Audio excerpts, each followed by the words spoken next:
We're in a white pine forest in the Ottawa Valley.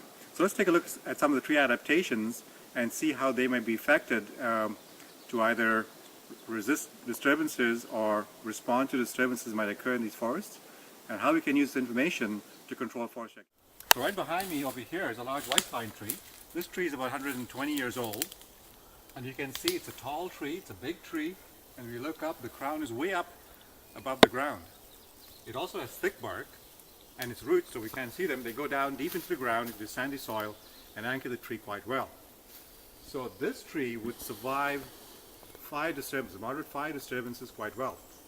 Most trees are killed by scorching of the crown as the fires move through, and with this tree having its crown way up, it's going to be a lot cooler up there and it's more likely to survive a ground fire.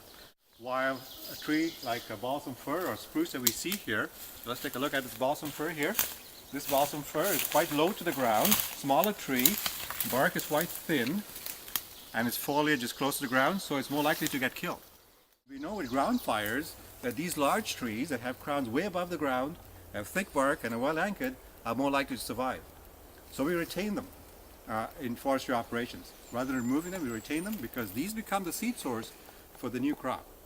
New forests will establish in here, and in fact in the final removal stages that we have, we will retain a certain number of them that will survive for another 100 years into the future. So we'll retain some of these trees. We call them veteran trees. We retain them because they have ecological value. In the understory you might find some younger white pine seedlings and saplings. For example, this one over here. Again, if forest fire comes through, this one's more likely to be killed. We also know that if nothing else happens in here, this tree will slowly die out. Okay? It needs more light as it gets bigger, and it'll die. So it doesn't really establish a new white pine forest. What happens is you get trees that are adapted to living in these lower light conditions like the maple and the balsam fir coming in and establishing themselves and becoming more abundant over time.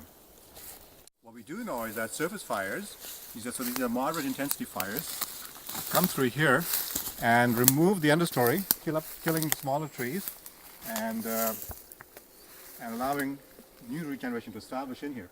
And we have evidence of a forest fire that went through here about 120 years ago. So here's a charred remnant of a tree that didn't survive. To find out more about what's happening in forests around you, ask a forest professional and have them describe what's happening to the forest around where you live.